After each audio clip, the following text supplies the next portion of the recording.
there, let's talk about the Halumin H18 open cylindrical modifier. This is quite big, obviously, and it's taking up pretty much my entire frame area here. Basically what it is, it's a lighting modifier in an entirely new category called open cylindrical lighting, or OCL.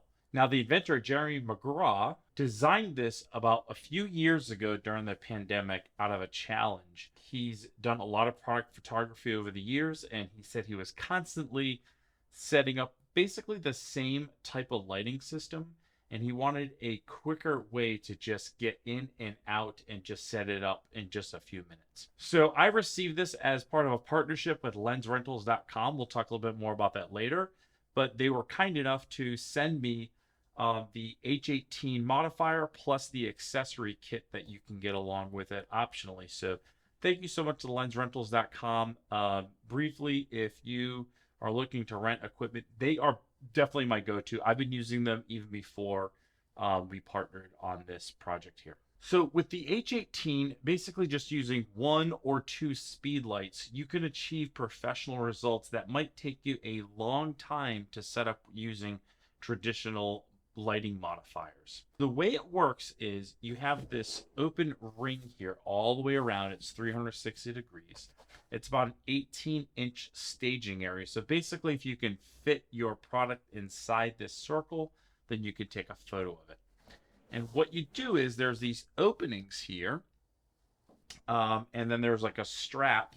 What you would do is you would take this strap, put your speed light to it, and then you would connect it over here, actually over here to this opening. And then what'll happen is the speed light will shoot through this whole ring.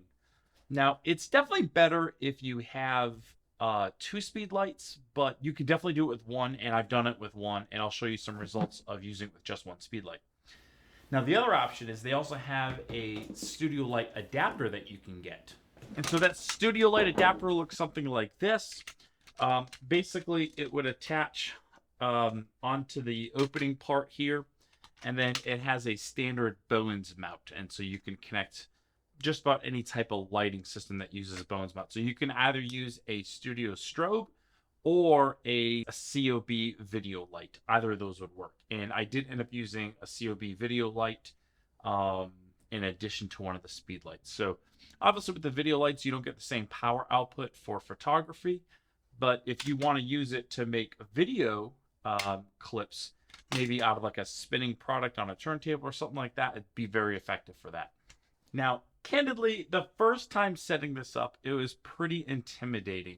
However, if you go to the Halumin YouTube page, there are several tutorial videos there, starting with opening the H18 device to closing, collapsing it back up, to using these accessory legs, using the studio light adapter, and then just some general tips and tricks. So definitely recommend you go check out the Halumin YouTube page and their website as well. But let's just talk about some of the features here. So again, as we talked about, you have 2 openings for lights here. So you can connect 1 or 2 speed lights, or 1 or 2 bowens mount type lights, whether it's a video light or a studio strobe. And then there's also this opening here. You can see it's kind of Velcro. And so you can turn these in if you want less light to splash out. Or you can use this Velcro piece here. They include some blackout strips. They sort of work like flags, but they're basically blackout strips. If you are using 2 light sources, you can then place a blackout strip if you don't want light in that particular area. One thing that's really unique about this is basically the lighting properties of this particular device. So you're not using this like a traditional softbox, which is throwing light outwards and creating a soft light outwards. It's creating a soft light all the way around, but with a hard edge.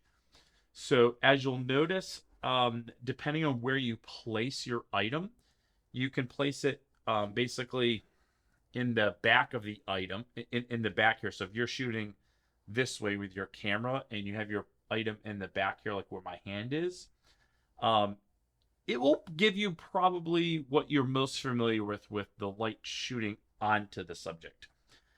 When you place it in the middle here, if you basically, there's a couple ways that you can place it in the middle there. I'll show you.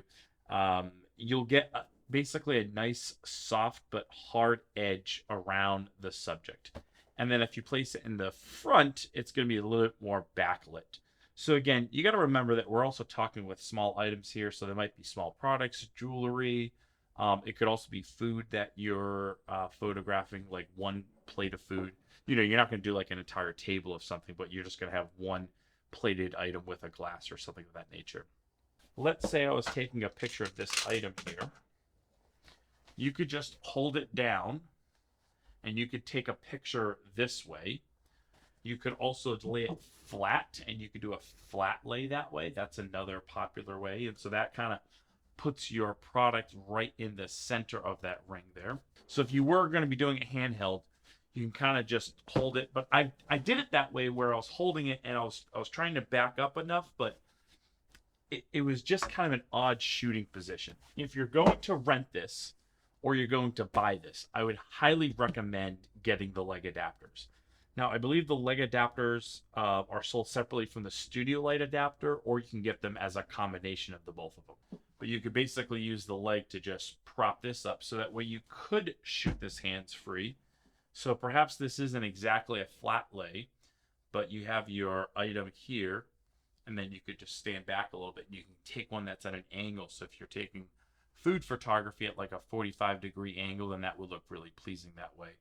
And then what's cool is you could basically just flip it around and now it's flat and you could take the exact same photo doing a flat lay.